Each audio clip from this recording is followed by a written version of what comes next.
What's up, airplane collectors? Welcome to a model airplane review. I'm your host, Ray. Today, I'll be reviewing the NG model 1-400 scale United Airlines Boeing 7878 Dreamliner, item number 59031, released in April of 2025. In this video, I'll do an in-depth review of the model, after which I'll list off its pros and cons. At the end, I will decide whether or not I recommend this model to other collectors.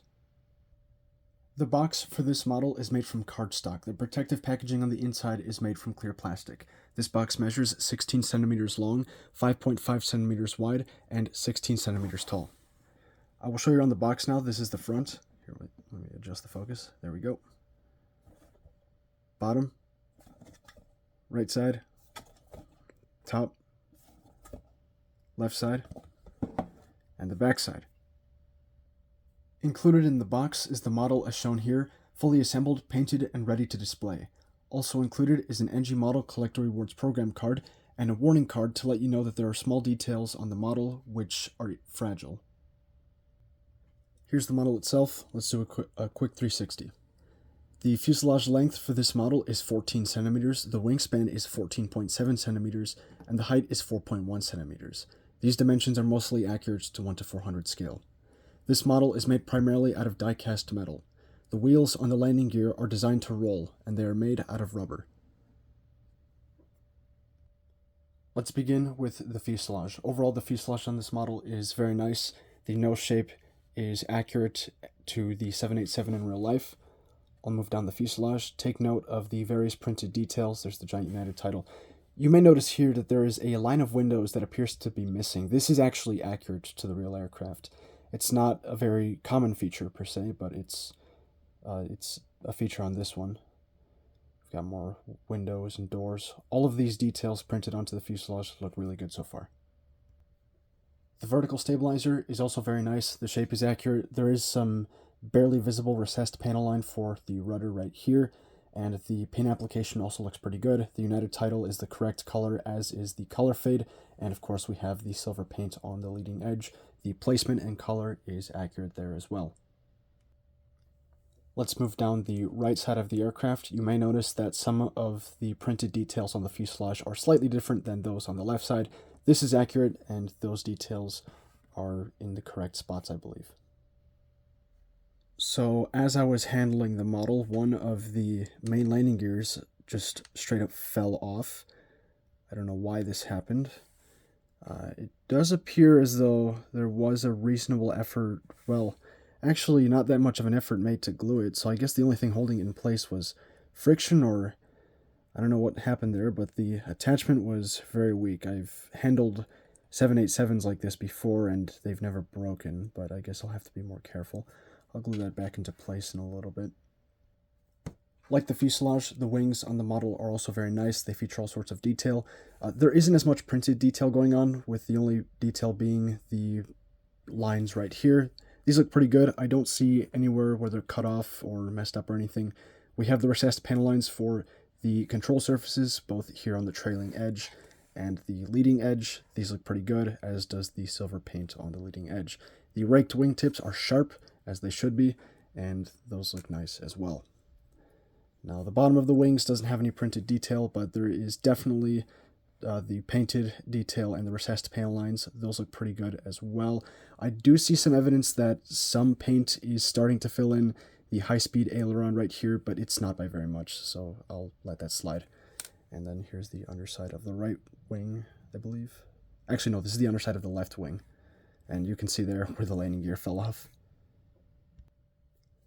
The horizontal stabilizers have not too much going on for them. They look pretty good. There is some level of detail on there, and you can see the logo lights. Well, for a second I thought the logo light on the left one here was missing, but it's just the light reflection. But it's definitely there, and you can see that it's a silver paint, as it should be. Printed detail looks fine, shape looks fine, no complaints there. There's the APU, and here is where the stripe meets together. The joint looks pretty good. I do see that they did touch up some paint here, so maybe there was a misalignment that they tried to cover up, but it's no biggie. And yeah, the APU painted the silver color. That looks just fine. And then down here, we don't have any printed detail on the horizontal stabilizers, and we see the APU access doors. Those look pretty good as well. One of the best parts of this model, I'd certainly argue, is the engines. The engines on this model are really good. The shape of the nacelle and the inlet here is accurate, very nice. We have the chevrons in the back here as well. The exhaust nozzle painted a dark silver with the exhaust point here being very sharp. That looks very nice. The fan blades are painted a dark silver and the inlet is a light silver. This looks pretty good. No complaints there. On the underside of the engines, we have plenty of printed details, all of which looks really good. And I'll try to show you the engine strake. Yeah, we also have the engine strakes there. I'm not sure if those should be painted white. I don't think they should, though, but I'll let you make that determination on your own. The engine pylons are also attached very securely to the wing.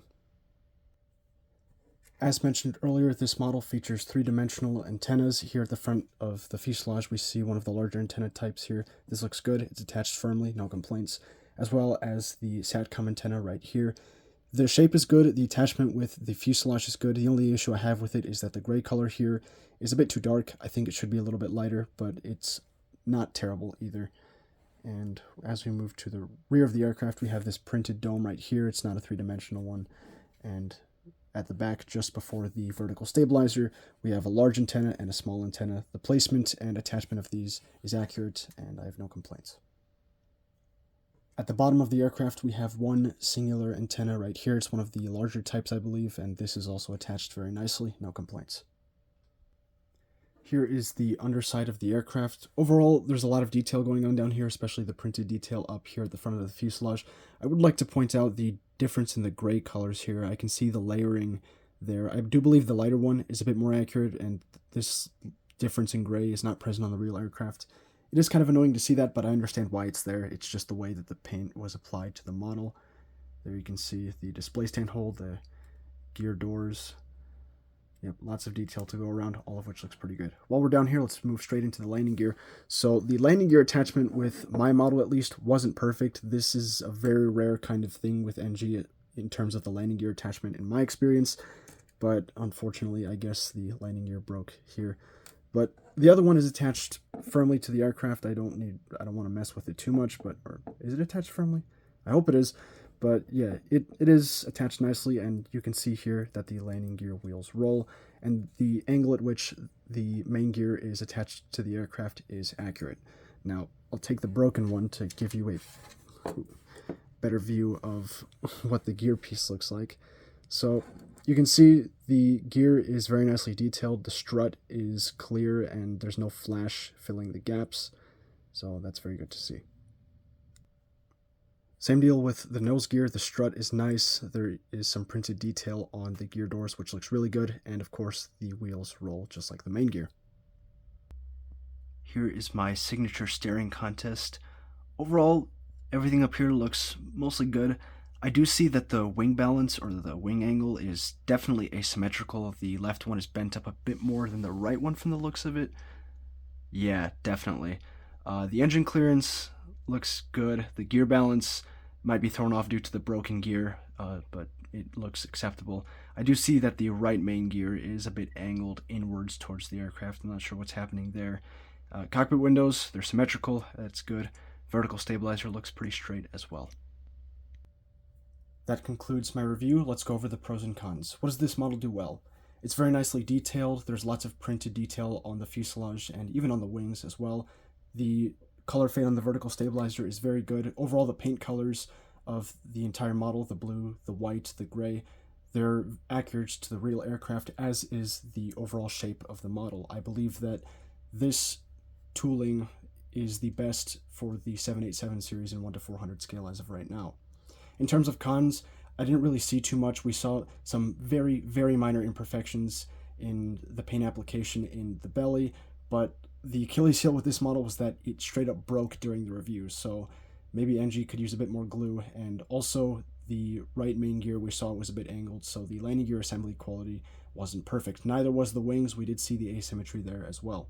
So taking all this into consideration, I do recommend this model, but just be aware that there may be defects. Usually with 1:400 scale NG model wide bodies, they don't have as many issues in my experience, but evidently this one was an outlier.